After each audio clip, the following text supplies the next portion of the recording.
So here I've got a photo that went around of these fetching young ladies who are law enforcement officers at a particular agency.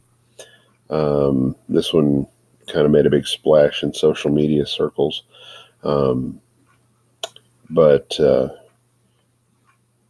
they're here to introduce the section on women in law enforcement. But I draw you backwards a little bit to how I was talking about um, law enforcement looking like the military and whatnot. And as such, you can see this lady over here on the right wearing military colors. This is not good. It doesn't work out well. So, because who's to say whether she is or is not military? That's hard to tell. Because even though she's got a gun and a badge on, she might be military police. You just cannot tell. So, all right, well, let's talk about women and minorities.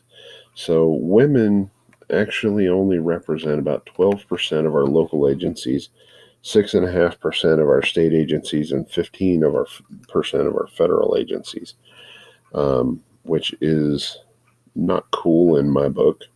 I work with several lady officers, and I appreciate them all. I enjoy working with each one of them, and they do um, make the agency a game changer. They are a game changer in the agency for most of the same reasons that you see here.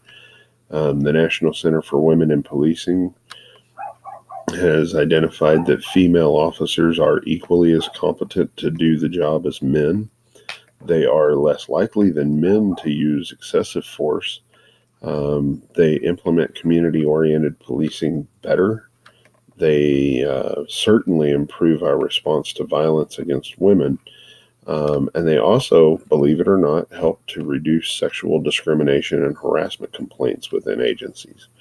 Um, so, five extremely good reasons there to increase our female population in the officer pool. Certainly, minorities as well would be awesome to have. And most of our local police agencies are about 12% black, 12% Hispanic, and around 3% Asian American Indian or other races and ethnicities. So if you do the math on that, we're talking about roughly 72% white, um, which is probably not so good considering. But no, that's not talking about any one particular agency. That's just saying agencies as a whole. But one of the things that I wanted to point out here was Ferguson, Missouri. The demographic of the community itself is 67% African American, yet their police department is only 5.6% African American. So that is a very stark contrast that they need to do something about.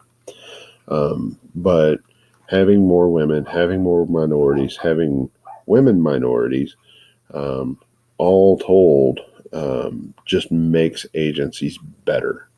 Um, and while there are a few of you in class here who are white, most of you are, Hispanic or black or, some other form of a minority. There's a lot of um, males in this class actually compared to previous classes, but um, you're lining yourselves up for a good opportunity to be hired with the mix in this class. So just food for thought there whenever it comes time for job hunting.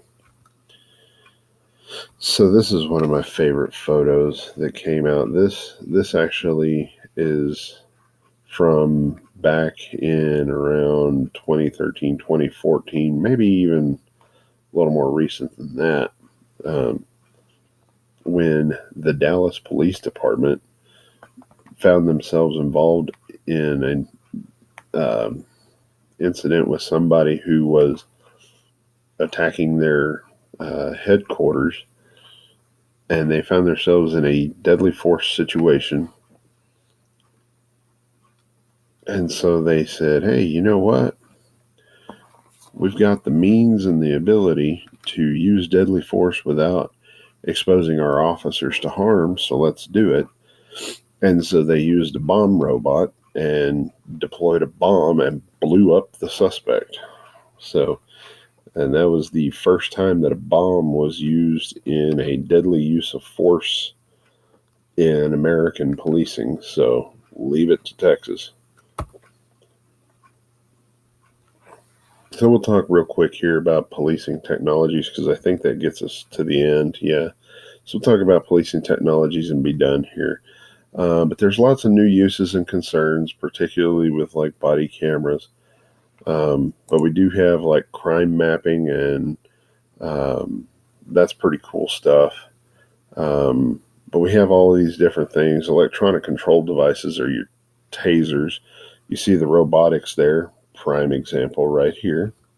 Like I said, Dallas Police Department was the first agency in the country to use deadly force by bomb. So it was really neat. So we have all kinds of technologies there, and you'll want to take a look at them in your